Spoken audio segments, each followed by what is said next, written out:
Good morning students. आज हम पढ़ने जा रहे हैं कक्षा 8वीं बसंत भाग 3 से पाठ जहां पहिया है, जिसके लेखक हैं पी साईनाथ। तो इस चैप्टर में क्या दिया है इसके बारे में हम लोग इसका एक समरी देखते हैं कि इसका सारांश क्या है। तो इसमें जहां पहिया है, जैसा कि हम पहिया से समझ सकते हैं, और इसके बगल में एक चित्र बनी हुई है साइकिल की। ठीक है, पहिया सभी जानते हैं एक गोल आकार का चक्का होता है ना, तो जिसके द्वारा किसी भी दो चक्के के द्वारा हम साइकिल को चलाते हैं, तो वो है पहिया। ठीक है, तो पहिया एक चक्र के समान है, जिससे कि क्या होता है, गति बढ़ती है। तो इसी पहिए ने एक तमिलनाडु क्षेत्र के तमिलनाडु के पुडुकोट्टई क्षेत्र के महिलाओं को इस पहिए ने नई जीवन दिया, जीवन को नई दिशा प्रदान की। तो आइए देखते हैं इस पाठ का सारांश कि किस प्रकार पहिए के द्वारा पुडुकोट्टई की महिलाओं का आत्मविश्वास जगा और वह आत्मनिर्भर बन सकी। लेखक ने इस पाठ में तमिलनाडु में स्थित पुडुकोट्टई की ग्रामीण महिलाओं द्वारा साइकिल चलाने को सामाजिक आंदोलन कहा है।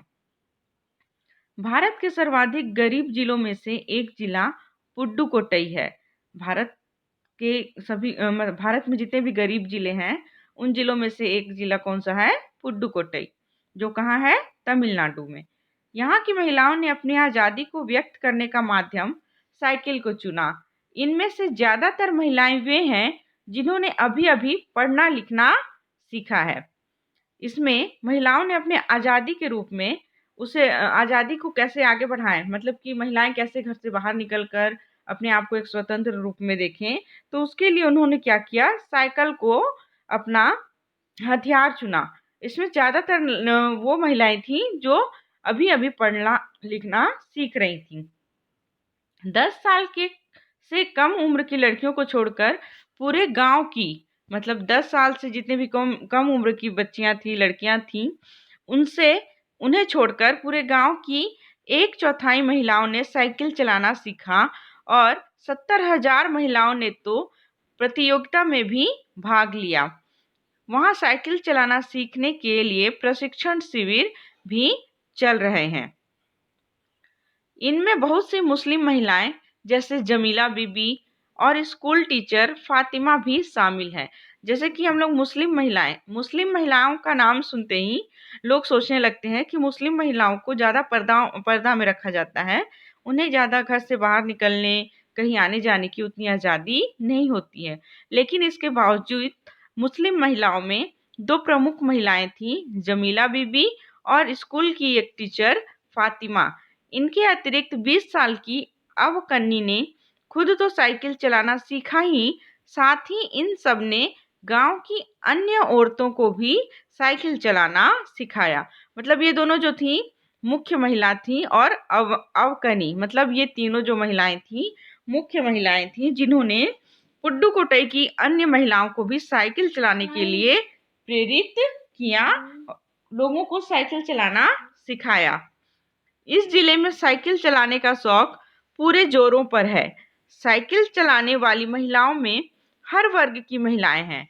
इन महिलाओं ने लेखक को बताया कि साइकिल चलाने को ये अपनी आज़ादी मानती हैं। मतलब बहुत सारी महिलाएं थीं जिनको साइकिल चलाना बहुत ही ज़्यादा अच्छा लगने लगा, और उनका कहना था कि साइकिल चलाकर हम अपने आप को स्वतंत्र महसूस करते हैं, हमको लगता है कि हम आज़ाद हो गई हैं। तो इन महिलाओं ने लेखक को बताया कि साइकिल चलाना उनको अपनी आज़ादी महसूस कराता है। अब उनकी पुरुषों पर निर्भरता कम हो गई है। वे 4 किलोमीटर दूरी तय करके पानी ले आती हैं, बच्चों को भी सवारी करवाती हैं और खुद घर का सामान भी ले आती हैं। कहने का अर्थ है कि महिलाएं जो पहले पुरुषों पर अत्यधिक निर्भर हुआ करती थी, मतलब कोई भी काम हो, थोड़ी सी घर से थोड़ी दूरी पर अगर कहीं जाना हो, तो उसके लिए वो घर के अन्य पुरुषों पर निर्भर रहती थी। लेकिन साइकिल चलाना सीखने के बाद अब वह दूर दराज से पानी लाना भी सीख ली। वो खुद से अब साइकिल में पानी ढोकर ले आती थी, बच्चों को भी साइकिल की सवारी कराती थी, जिससे बच्चे बहुत ज़्यादा खुश हो जाया करते थे। और खुद घर का भी सामान वो अब बाजार जाकर या कहीं दूरी से जाकर वो अब घर का सामान भी लाने लगी। इस प्रकार वो अपने आप को बहुत ज़्यादा स्वतंत्र महसूस करने लगी।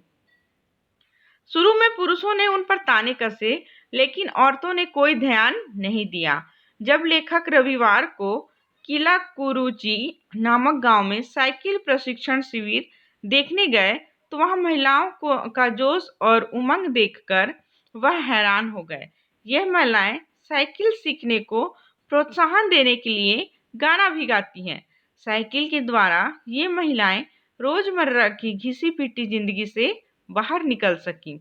मतलब जब लेखक रविवार को किला कुरुचि नामक गांव में साइकिल प्रशिक्षण शिविर देखने गए तो वहां उन्होंने देखा कि महिलाओं का जो जोश है साइकिल चलाने के प्रति, उनका जो उमंग है वो बहुत ही अत्यधिक है। तो उसे देखकर वह हैरान हो गए और महिलाओं के द्वारा साइकिल चलाने को वो बहुत ज़्यादा प्रोत्साहित करने लगे।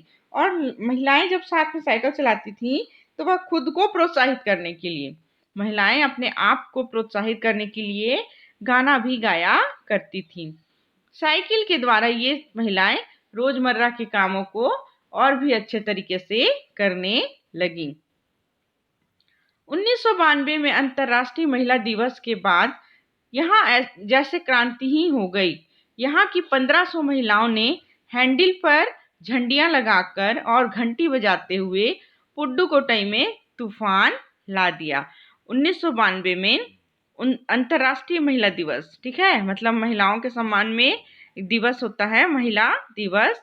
तो उस दिन एक क्रांति सी आ गई कि 1500 महिलाओं ने, पुडुकोट्टई की 1500 महिलाओं ने एक साथ अपने साइकिल की हैंडल में झंडियां लगाकर घंटी बजाते हुए एक तूफान सा एक रैली निकाले, जिसको देखकर सब अचंभित हो गए। 8 साइकिल्स के डीलर ने, अब साइकिल चलाना महिलाएं सीख रही थी तो साइकिल लोग चलाने के लिए बहुत प्रेरित हो रहे थे, इच्छुक हो रहे थे, है ना। तो अब लोग साइकिल खरीदना भी चाहने लगे। तो इस प्रकार साइकिल को बनाने और उसकी खरीद बिक्री में भी बहुत इजाफा हुआ, है ना, बहुत बढ़ोतरी हुई। तो 8 साइकिल्स के डीलर, जो साइकिल्स है कंपनी थी 8 साइकिल्स के डीलर्स के यहाँ लेडीज साइकिल की बहुत बिक्री हुई, लेकिन लेखक को उसने काफी कम बताई। लेखक ने चिलचिलाती धूप में 22 साल की मनोरमणि को साइकिल सिखलाते देखा। साइकिल चलाना सीखने से महिलाओं की आमदनी बढ़ गई है। उनमें बसों का इंतजार नहीं करना पड़ता। वे कम समय में अधिक जगहों पर जाकर सब्जी, फल आदि बेच आती हैं। उन्हें आराम करने के लिए भी समय मिल जाता है और पिता, भाई आदि पर भी आश्रित नहीं रहना पड़ता है। अब साइकिल चलाना सीख गई हैं तो अगर उनके खेतों में जो फल सब्जियां होती थी उनको वो पास के बाजार में जाकर खुद से बेच आती थी और इस प्रकार उनका जीवन, उनका जो खर्च है वह आसानी से वह निकालने लगी और इस प्रकार उनका समय भी बचने लगा। और अन्य मतलब घर के जो अन्य पुरुष थे, उनके पिता, उनके भाई, उनके पति, उन पर उनका आश्रित होना बहुत ही कम हो गया। अब वह खुद से स्वावलंबी हो गई और अपना कार्य स्वयं अपने हाथों से करने लगी।